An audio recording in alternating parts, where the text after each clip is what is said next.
Well, it's week 3 of the PFN Miami Dolphins podcast. 1-1 Miami Dolphins against the 2-0 Seattle Seahawks this Sunday in the Pacific Northwest. Joined as always, or as recently at least, by Dallas Robinson here at PFN.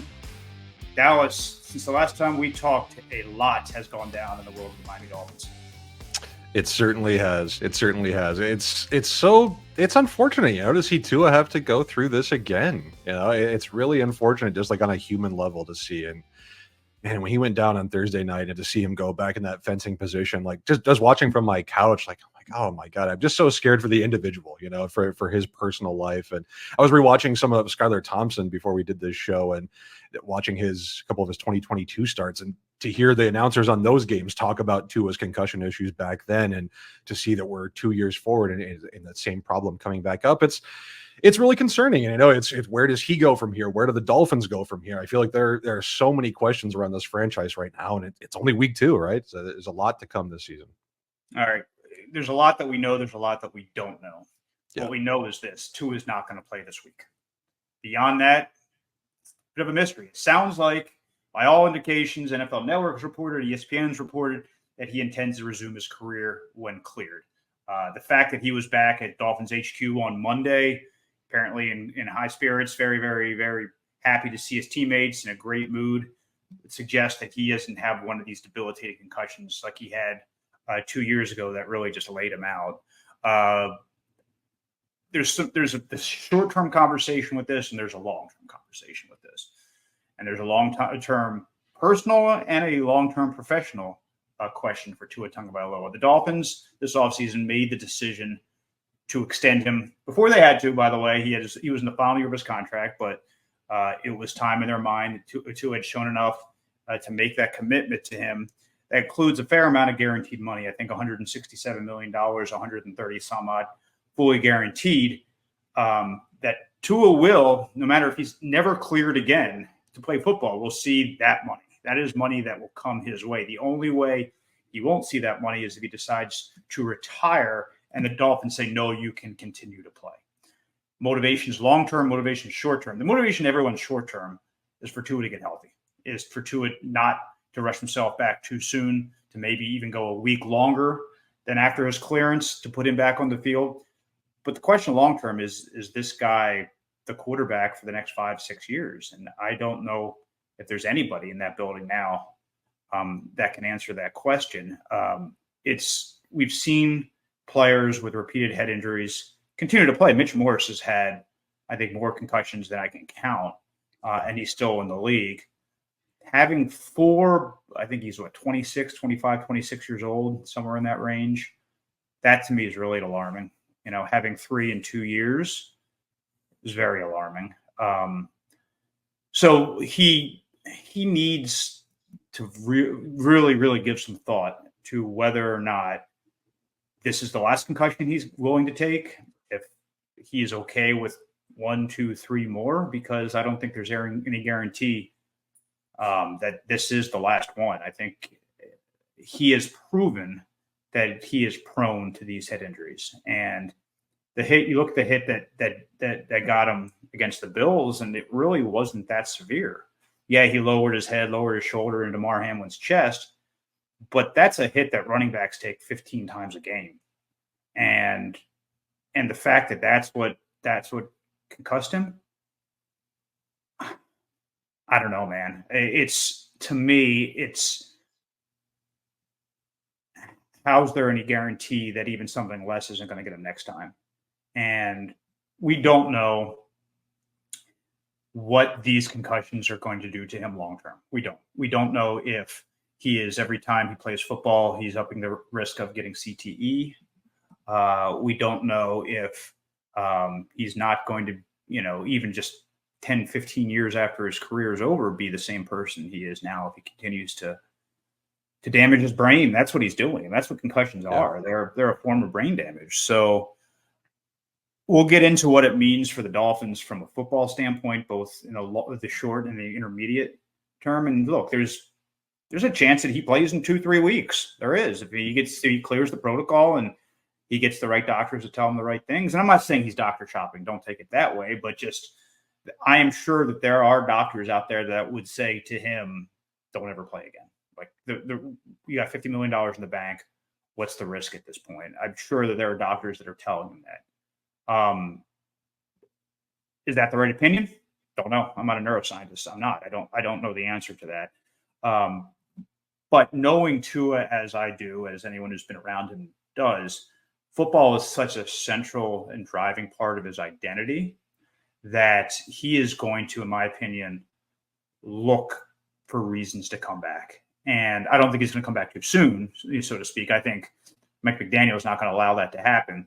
But I just knowing his DNA and knowing how important being a football player is to who he is as a person, I expect him to play again. And then we're going to have a real conversation about whether or not that's the right decision. Yeah, I think you could probably say that about any NFL player, that it's in their DNA to keep playing. That, I mean, you only get one life to live, right? Any of us only get one life to live. So I guess for any of these guys, it's making a decision on what you want to do with that time on this earth. And I know that sounds like such a macro view, but it really is kind of what Tua is deciding. I mean, like you mentioned, he's got millions of dollars in the bank. He can go sit on a beach somewhere and enjoy the next, hopefully 60 years of his life and have a perfectly fine time and happy with children and everything like that and have a great time. That would be great for his health. I think most NFL players have spent their whole life getting to this point. Tua has gotten the contract that's legitimized his production at the NFL level. He wants to go out and produce and win games and win championships and awards. Like, you can understand that, right? If you've spent your whole life to get to the NFL and get to the peak of the profession where Tua is, you can absolutely understand that.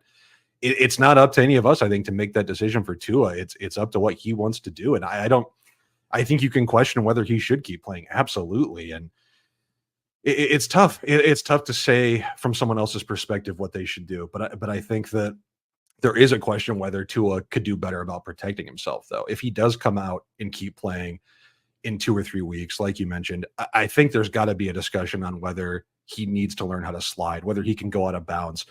The hit that he took against the Bills, it wasn't even really a hit. It was a hit that he inflicted on Damar Hamlin more so than it was taking a tackle. I mean, you're right that running backs take hits like that 15 times a game, but man, if you're a quarterback making 50 plus million with his history of hit injuries, you can't be putting your body in that position. So I think if he does come back, that's got to be a real discussion. I will say, I think the Dolphins are in such a good spot with Mike McDaniel as a head coach throughout this entire ordeal, not just this year, but when everything happened a couple years ago. I just don't think a lot of NFL coaches would have had the empathy and the kind of just the way that he's gone about handling this whole thing, putting Tua's health first. I think it's really changed the kind of the state of the discussion around concussions, around head injuries, around how we view NFL players as individuals, right? Instead of just gladiators out on the field. I think Mike McDaniel's kind of demeanor around this whole thing has really, really impacted how this sort of concussion discussion is talked about around the NFL. No, you're 100% right. Twice in 2 days, 3 days, whatever it was, I saw him tear up because of what this has meant to him. It's really hard, dude, because Mike McDaniel and Tua Tagovailoa are like symbiotic relationship. It is like McDaniel got the job because he was convinced that Tua is his guy in a big way, because the Dolphins were not going to give up on Tua Tagovailoa. They weren't. So they needed a coach that could fix him after what Brian Flores did to him. And it's worked out about as well as anyone could possibly have imagined. Went into the Pro Bowl last year, led the league in passing. I don't know if Mike really has a Miami Dolphins identity without Tua. And that's going to be hard. Like that, again, we're all temporary employees. Unless you own the team or unless you own the company, you're all temporary employees. But the fact that they locked all those guys up through 2028 was not an accident. This was the core that they were going to be the Miami Dolphins. Tua Tagovailoa and Jalen Ramsey and Jalen Waddle, and this was going to be the crew. And I think his organization suffered a trauma because they just don't know how to visualize what life would be if that's not what we have going forward. So I do think that the Dolphins in the short term are in a fair amount of trouble. I do think that Skylar Thompson, you said you watched some of his tape. I've watched every snap, and I don't see a guy that can go and win tough games. Maybe if he hands the ball off 30 times a game and doesn't turn the ball over and all that, but he's probably not one of the 50 best quarterbacks in the league right now. Maybe not one of the best 60 quarterbacks in the league. And I think the offense is going to get worse before it gets better. And it hasn't been good, by the way. They've averaged 15 points a game first 2 weeks. I was going through the stats. They're bottom half in the league, and a lot of things that are really surprising. But I don't know how much 2024 really matters. It matters to people in that locker room, and it certainly matters to the people who put together that team. But on a macro sense, the problem with the Miami Dolphins now is fixable in the next 4 days or 4 months. It's just not. Either you move forward with Tua as your guy, and by the way, you mentioned things that he has to change. If I was the NFL, and the NFL is going to have their say in this too, by the way. I mean, it's not just Tua and the Dolphins. I mean, the league, the union, insurance underwriters. I mean, there are a lot of people who have vested interest in what goes on. But if I were the NFL, I would say in no uncertain terms that you are not getting back on that field without a guardian cap on. And I wrote about it in training camp that these players are like, I don't like the aesthetics. It looks like a space helmet. Who cares, dude? Like, honestly, at this point, grow up. And it doesn't even look that different. It's not even noticeable. You don't even notice it like on TV. It's not even something you notice. I don't really understand that kind of that viewpoint. Like it's so much better for health. I can't imagine being against it from an aesthetic point of view. Yeah, I mean, and we don't know for certain whether or not that Tua would have been concussed with it. No, but we know the results without it, and the results without it now are 3 concussions in the span of. I mean, you're not even talking about 3 concussions in maybe 22 games, 23 games, or something. That is a scary rate. So what does that mean for the Dolphins this year then? I mean, we've talked about it before that this team is old. This team's a veteran-laden team. You got a lot of guys at the back 9 of their careers. You've extended Tua. You've committed to Tua. You've committed to Jalen Waddle and Tyreek Hill with new contracts. You've got aged players all up and down this roster. I mean, the Dolphins, they were as all in as any team going into this season, right? So now that it feels like, I wouldn't say it's all blown up after week 2 because Tua could come back. He could perform later this season. I mean, things could turn around for the Dolphins, but I just like, where does this, in your mind, where does this leave the Dolphins now? Not just going into week 3. I mean, we can talk about how they can play against Seattle, but is the season over? I mean, is it too early to say that? I feel like it's too early to say that. A couple of things give me optimism. Yeah. One, the AFC standings. There are some bad teams this year in the AFC, and I think the NFL in general, and there's some bad quarterback play around the league. Passing is not just down with the Dolphins, it's down with everybody. Everywhere, league-wide. So that they still have a pretty solid defense. I know they gave up 31 points, but one of that was a pick 6, and they were on a short field all day. Third down defense, yards allowed, all those, major stats, they're fine. Yeah. They need big plays. They need some turnovers. Certainly turnover margins hurt them, but I think they're going to be able to be in a lot of games because of that defense. I think they have one of the best running backs in football in Devon Achane. So the biggest, I mean, if this is weird to say, but if the guy that they signed yesterday would be their quarterback on Sunday, I'd like their chances more than Skylar, because we've seen Snoop Huntley, Tyler Huntley, they signed off of the Ravens practice squad. I mean, people joke he's a former Pro Bowler, but he played pretty good in the times that he was on the field. Certainly better than anything we've seen out of Skylar throughout that time. Go run heavy, run zone read, and maybe spread it. Have a spread offense and do those things, that RPO action. Don't do the crazy stuff that they were doing with Tua, and just play more of a college system with the fastest roster in football. I think you can get by until Tua comes back, assuming if he does. That's the short term. I still fully believe that in December we're going to be talking about meaningful football games for the Miami Dolphins. Whether or not the hole's too big now to get out of, then their schedule stinks, man. I mean, they really don't play many good teams between now and Thanksgiving. So I could absolutely see them be at 6-7, 7-6, something like that. And then Tua gets hot, and we'll see if they make some noise. I do think that this is the last year, though, that they don't draft a quarterback in the first 2 days, and they have not done that certainly since Tua was their guy. And before that, the last time was it Ryan Tannehill that they took a quarterback in the first 2 days. I mean, you see these best teams every year in the 6th or 7th round, they'll take a flyer. Yeah.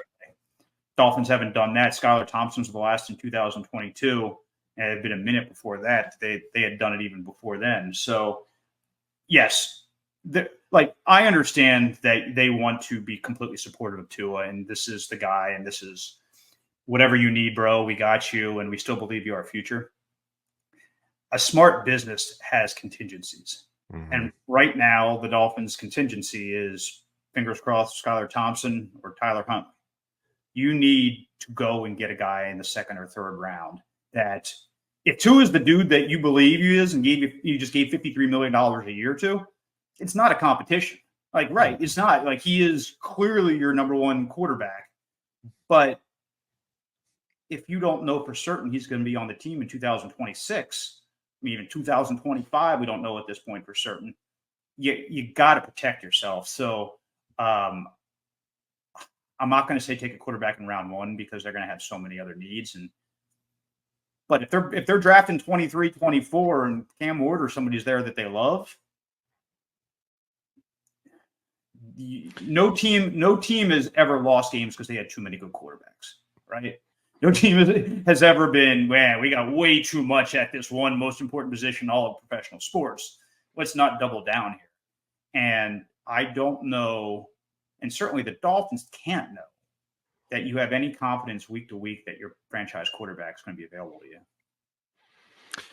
I think that's a really interesting point about drafting a quarterback next year, because we've seen teams starting to do this. I mean, that's how the Eagles got Jalen Hurts. They didn't necessarily need Jalen Hurts when they took him in the 2nd round in 2020. They had Carson Wentz, but they're lucky they did. They're happy they did once Carson Wentz turned out not to be the answer in Philadelphia. And I think, teams are often worried about, okay, if the Dolphins went out and drafted a 2nd round quarterback next year, what does that do to Tua's mentality? Are we putting him back in the mentality he had under Flores, where he's constantly worrying about his job and constantly in and out of the lineup?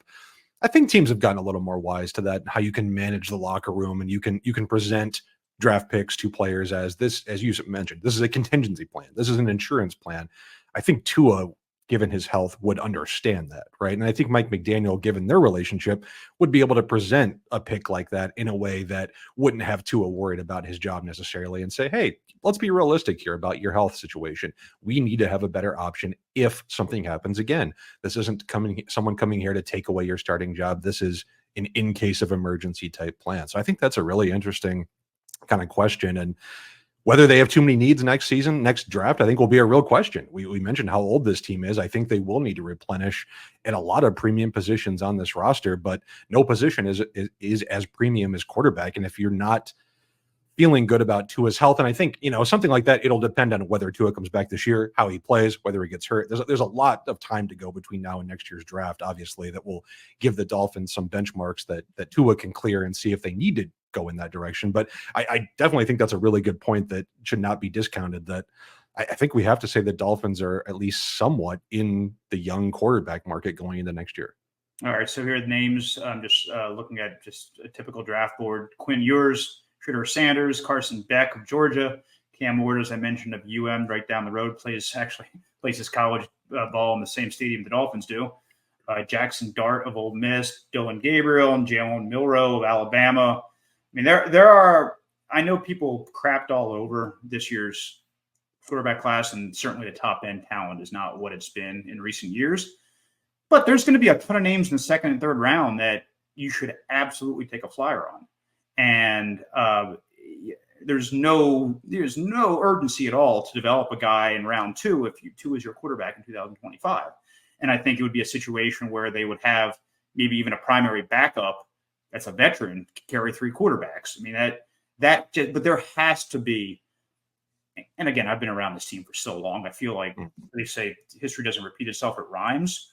well, this is the ultimate rap battle ever. Like, seriously, what the rhyming we've had with the Miami Dolphins, not only, I mean, the track that Mike McDaniel's taking, a lot like the track that Adam Gase took.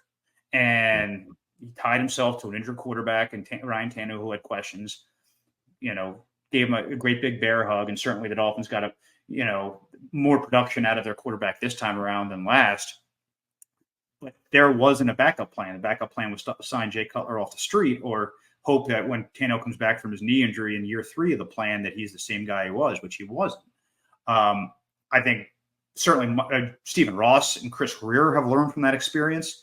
And you would think Mike McDaniel has too. I mean, he's talked about this is his dream job. This is where he wants to be. I don't know if he's going to, and again, tying your career is a strong thing to say about a guy who just signed through 2028. But tying your success certainly to a quarterback now that you can't count on to be there long term, it's just bad business not to have options. No, it definitely is. And it's, you feel bad for McDaniel. I mean, he's done such a good job with this offense, scheming and the organization throughout the franchise. I just think he's done such a good job as a head coach these couple of years that it's unfortunate that he's going to have to, try and get things going with a backup quarterback. It's, the Dolphins put themselves in this position. They specifically cut Mike White and went with Skylar Thompson. It's not like they didn't have a quarterback 2 competition this summer. They had options. They decided on Skylar Thompson. They specifically chose him over Mike White. I mean, there are other guys out there that they could have signed this offseason if they wanted to sign a higher quality backup, and they chose not to. It's the eternal question, I think, for NFL teams is how much do you want to invest in a position that you hope never sees the field? With the Dolphins, I think it's becoming more and more clear that you have to invest in that quarterback 2 position. There's no way, shape, or form that you can let that QB2 spot be as kind of troublesome as it is right now. I'm going to mangle the attribution and also the exact quote. But back when the Colts had Peyton Manning, they asked why isn't your number 2 quarterback getting more snaps in practice? Like, well, we don't practice bleeped. And Tom Moore, baby. Tom Moore. Yeah. And if Peyton Manning gets hurt, we're bleeped. And I understand that to a degree, but you've seen plenty of teams. The Cleveland Browns made the playoffs last year getting a dude off the couch. Yeah. Getting a dude off the couch. There is a reason that backup quarterbacks exist. And it's not just to get you through the season and go on to 2025. You do it because you have some hope. And again, you hear what the Dolphins are saying. They're all in on Skyler. Like, they believe what they've seen with their own eyes in practice and preseason games. I just know what I've seen in regular season and postseason games, and none of it's been nearly good enough. So, again, I would guess that they're not going to go into 2025 with the same situation they're in now. But I can't say for certain because they really love them some Tua. It's a very interesting situation, and I wonder, you think, like, what if they hadn't got the contract extension done? What if he was still a pending free agent and this had happened? Can you imagine, like, what the discussion would be? I don't even know how the Dolphins would be approaching this. It's, probably franchise tag. I guess that's true. It would probably be draft a guy and franchise Tua, and then we'll see what happens. It'd probably be I just kind of wonder, like, what the discussion would be. It's like, oh, that you didn't give this guy a contract, and now he's, injured himself. He's got injured again, and his career's on the line. It would have been a very interesting, I think, discussion around it if he. Well, I don't think there's at all they would even consider giving a long-term deal. No, like, you would have been like, hey, we can maybe give you like a 2-year deal, so you're not on the tag. Structure it in ways that don't cripple us if you either retire or you're not able to play. But no, there's no way that they would have given him that deal if they gave him 2 months ago if they had the information today. So I guess that begs the question: was the extension the right move then? If one more concussion was enough for everyone to question whether that extension was the right call, was it ever the right call from the get-go? Yeah, I'm not going to defend them. I advocated at the time that they extend them, but I never in a million years thought, this was like snap 70 basically of the season, 75 of the season, or something, maybe more than that, 100. But, I don't think there's at all they would even consider giving a long-term deal. No. Like, if you would have been like, hey, we can maybe give you like a 2-year deal, so you're not on the tag. Structure it in ways that don't cripple us if you, either retire or you're not able to play. But no, there's no way that they would have given him that deal if they gave him 2 months ago if they had the information today. So I guess that begs the question: was the no one thought that Tua was going to go the rest of his career without a concussion. I mean, even the healthiest players get concussed from time to time. It happens. But the fact that it happened this quickly, and again on national television, and again the fencing posture, to your point, that gives such a jarring image. Against Damar Hamlin, which, I mean, could it be any more? What a crazy storyline that is, man! Just absolutely, something out of Miramax. I mean, it's just nuts. Is that a data? Seriously. Is Miramax still a thing? Does it still exist? You know, I don't know. I'm not sure if they are or not. That it seems to be. Maybe, I don't know. A24. We'll say A24. A24. We know there's someone not born in the 70s with a good timely reference. There you go. We got a few minutes left, and we haven't talked about Dolphins Seahawks yet. The line's 5. That probably seems right. I mean, the Seahawks, I was going to ask because you had a chance to watch some of them on tape, but 2-0, but they've beaten some just awful quarterbacks. The offenses they've gone against have been so their defensive rankings look marvelous, like absolutely fantastic. How much of that's real and how much of that is, hey, maybe the Dolphins, even with Skylar Thompson, with the weapons they have, might be able to exploit some things. Yeah, it's hard to say. You know, I think Seattle's defense is pretty good. I thought they had the pieces going into this season, especially at cornerback. You've got Devin Witherspoon, last year's first-round pick, who mostly plays in the slot, but also plays outside. Reek Woolen, who was really good in his rookie year. And, you know, you've added Mike McDonald, who, for my money, is a top 2 defensive play caller. Now he's your head coach. And to see what he can do with these pieces, I think is really exciting. It's hard to say through 2 games. You're playing the Denver Broncos in week 1 with Bo Nix and a pretty lackluster set of receivers. Then the Patriots offense in week 2 with even worse wide receivers. The Seahawks are playing way more man coverage through 2 weeks than McDonald ever did in Baltimore. I would not expect that against the Dolphins with these wide receivers. It's a totally different game. I think that, you know, for the most part in the front 7, the Seahawks are running some rotations. They had 16 guys on defense who played at least 13 snaps last week. So they're running a lot of guys through there. Jerome Baker, Dolphins fans know him. He's in Seattle. He got hurt last week, so he might not play. Could be a little bit of a depth issue at the second level. But I think Seattle's defense, I think it has the pieces, but I'm not sure they've really been tested yet. So this, whether a Skylar Thompson led offense is a true test, who knows? But seeing how they at least deploy their coverage against Tyreek Hill, Jalen Waddle, I think it's going to be interesting from that standpoint. I wrote this yesterday. This is a huge coaching test for Mike McDaniel because I even asked about this. Like, people were surprised, I was personally, that Snoop Huntley was their pick because we all thought it would be like a TJ Beathard or somebody who is in the pocket, knows the system, not dynamic, but can operate the scheme, right? Yeah.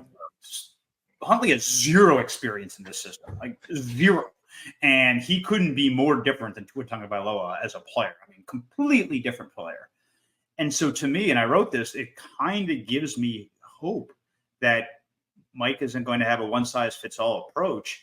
And we didn't really see much of it in Skylar in 22, but maybe we see more of it on Sunday. And if they make the move to Huntley at some point, which I think is a real possibility if Tua is out an extended period of time, really see more of this zone read and, spread offense and a lot of these college philosophies. Design run game stuff. Yeah. Design run game stuff. Yeah. Things that you would never in a million years do with Tua for the obvious reasons. But you can. And you talk about, playing too deep, and that's been kryptonite for the Dolphins this year. They have not been able to beat these 2 deep safeties. They bracketed Tyreek. They bracketed Jalen Waddle, and the result is throwing to Grant DuBose and Robbie Chosen and guys that are turnover machines that it's a negative play if you throw Durham Smythe, Braxton Berrios. They have throwing to any receiver is a stat I'm stealing from Barry Jackson, the Miami Herald. Throwing to any receiver not named Tyreek Hill and Jalen Waddle, Dolphins passer rating is 0. 0. So the only way you can not have to throw to the Grant DuBoses of the world is to get them out of cover 2. Is get them out of 2 deep and run the football. And if you have a dynamic quarterback who can maybe have teams really, really worry about his legs, that helps the passing game as well. So if you're looking for, glimmers of hope for the Dolphins, It's that I think they're going to continue to evolve that offense. And one more point before we get out of here. People forget that Kyle Shanahan and Mike McDaniel coached RG3. Okay. Mm-hmm. And they had an entire package for Trey Lance that they thought was going to be successful to do to didn't get hurt. So it's not like, yes, the Tua Tagovailoa, Brock Purdy, Jimmy Garoppolo model has been what that Shanahan system has gravitated towards, but they're not certainly Mike is, and Kyle has shown the willingness as well. They're not so wed to the stuff that they did with Tua that they're not going to evolve. And they've got to. It's adapt or die. It really is, because if you're expecting Skylar Thompson to do what Tua did for this offense, you're going to get blown out. I could not agree more. Yeah, and you talk about cover two. The Bills in week 1 against the Cardinals played 20% cover two. Against the Dolphins last week, they were up at almost 40%. So I mean, it's just what the Dolphins are going to see all season. It's no surprise to anybody. I think what you're talking about with more of a spread attack, if they went to Huntley, I think is interesting. I actually watching the Patriots Seahawks game was kind of thinking, like, maybe for this game specifically, something in the complete other direction. Patriots used 6 offensive linemen, like a jumbo set, on quite a few plays on Sunday, and they got some good runs out of that. Antonio Gibson had a couple nice runs. They gashed the Seahawks in that quite a bit. Now, maybe if the Seahawks don't have Jerome Baker, they're playing a backup linebacker in the middle. I think, Adam, didn't you write a story at one point about maybe using Patrick Paul as like a jumbo 6th offensive lineman? I looked up in True Media. Dolphins under Mike McDaniel never have run a single play with 6 offensive linemen. Ever. In 2 years and plus. Have never run one. Maybe that's something they'll try. Talk about getting deep into your bag, trying something different with Skylar Thompson. Maybe that's a different look. You try and weaponize Patrick Paul and try and get some good run looks for a chain in that regard. I don't know. I think it's worth trying anything with Skylar Thompson. I think you're going to have to, even to beat a team in the Seahawks who are kind of resetting and got a new coach and some new pieces. I think it's going to be a very tough battle. So I think anything they can do that's a little bit different than what they've typically thrown out there, I think they're going to have to look at. I think this is most people assume that if Tua does return, it will be after the bye at the latest. Like, that's kind of like assuming he's going to play after the bye. It'll be 38 days. Like, 38 days is things have settled down by there. Yeah. By then. So how do you get through these next 3 games without being 1-4? And this week of the 3 is obviously the toughest. Longest trip in all of pro sports is flying from Miami to Seattle. I mean, that's a long, long way, aside from obviously international games. But the longest domestic trip is Miami to Seattle. Mm-hmm. Even I know they haven't been great at home the last few years, but the Seahawks at home that's a real home field advantage. And they're a better team at this point. I don't think there's anyone with how the Dolphins are currently constructed.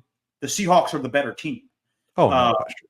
Yeah. So you kind of expect them to lose this week. I'm not picking them, certainly. I think they're going to lose. But then you have another long week to get ready for the Titans. So it's Monday Night Football against the Titans. So you have, even if you get home at 4 a.m. or whatever on Monday, you have a full 7 days to get ready for them. The Titans, I mean, Will Levis, he has had some tough moments already. It's rough. We had Bryce Young get benched. I mean, Will Levis is next up. It's another situation with a new head coach who I think is just about to the point of, like, you are unplayable. Yep.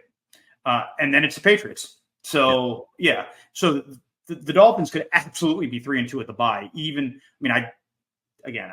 I've not made it a secret that I think starting Skylar Thompson would be a mistake. This week, you have to do it. Yeah. Probably shouldn't have been your backup. If Snoop Huntley was available 2 weeks ago, why wasn't he on your roster then? Right. Mm-hmm. And so it is what it is. You're living and learn, but it would not at all surprise me if Tyler 2 full weeks then to get ready for that Titans game, doesn't see at least some action, if not to start. You can maneuver your way to 3-2 at the bottom. Yeah. You can get there. And then you just, you knock on wood, your quarterback gets healthy and stays healthy. And to the point, that's not the 2025 plan. You have no better plan now, unless the Rams want to give you Jimmy G. And he's still suspended for 2 more weeks anyway. It's not like he'd even be able to play for them if he was active this week. I think that's it. You've just got to we're going to see. We're going to find out if Mike McDaniel is as smart as everyone thinks he is. And I'm among them. I think he's a brilliant guy who's done a lot of great things for this team. His offense has been absolutely brutal without Tua in the lineup over the 3-year stretch. It was unspeakably bad in 2022 when Tua was in the lineup. So he's going to have to show creativity, flexibility, all those other things to get them just to 3-2 at the bye. I've got 2 final points. One, I'll say playing the Seahawks and Titans defenses, I mean, it's a pretty big test for Skylar Thompson. Playing against Mike McDonald, playing against Denard Wilson in Tennessee. I think maybe one advantage is those are defenses that the Dolphins know, right? It's that Baltimore system that Anthony Weaver is running in Miami.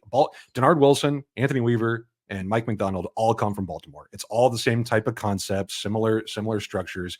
I think from that standpoint, the Dolphins aren't going to be like surprised over the next 2 weeks, but then they got to go play the Patriots after that. It is going to be a serious battle, I think, for Skylar Thompson.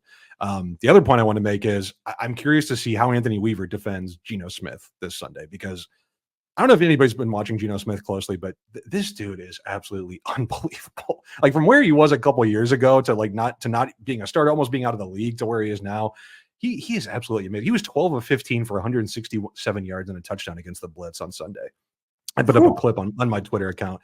The way he maneuvers the pocket and just evades pressure and just slings the ball in there. It's how I want quarterback to be played when I'm watching quarterback. I love watching him. I'm curious to see what Weaver does, whether that's, some sim pressure, some creepers, what his coverage looks like. Jackson Smith and Jigba was a monster from the slot on Sunday. I'm curious how Kader Kohu defends him. There's a lot of questions. I actually have just as many questions about that side of the ball as I do on how Skylar Thompson's going to operate under center.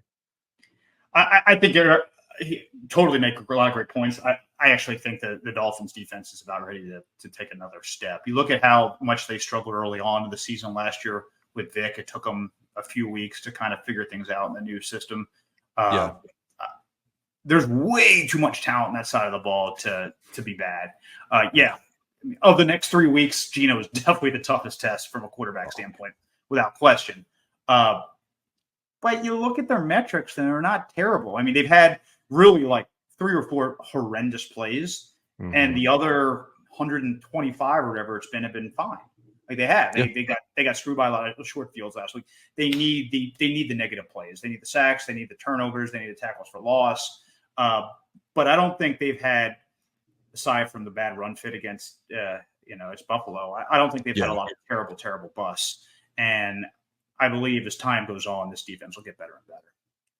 How happy do you think the Dolphins players were watching Vic Fangio's Eagles defense collapse last night? I'm sure that had to feel good for a couple of those guys who had some choice words about Vic after the season. Certainly was familiar because it happened in that Tennessee game too. But that was, I mean, Kirk Cousins just, have some healing, aloe that you rubbed on his body, and all of a sudden he was able to move again, because he's still not exactly nimble, but he looks so much better in week 2 than he did week 1. But yeah, to your point, I don't think there are a lot of tears shed in that, particularly the defensive backs. They were not fans of Vic from top to bottom. So, misery is shared right now. I think they're okay with that. Yeah, it seems like Monday night is Vic's kryptonite or something. I mean, it's pretty unbelievable. Too much time to prepare. Yeah, I think that might be it. Yeah, he gets in his own head. All right, well, let's balance. I appreciate it as always. You won't be doing this every week, but every week you do it with me, Dallas. It's appreciated, and hopefully the next time we talk, it'll be a lot happier, because this was a half an hour, 40 minutes now of really depressing stuff. It's a 40-minute therapy session for Dolphins fans, right? That's what we need right now. That's what the fans need right now. Yeah. Just call me Dr. Love. That's all. There you go. Not to be confused with Jordan Love, who the Dolphins could have had instead of Tua Tagovailoa, but that's a story, conversation for another day. All right, adios. That's a great way to close the podcast. Reminding Dolphins fans they could have had Jordan Love. I'm sure that's what they want to hear. Hey, he's hurt too. That's true. All right. Enjoy the game, guys. We'll talk to you next week.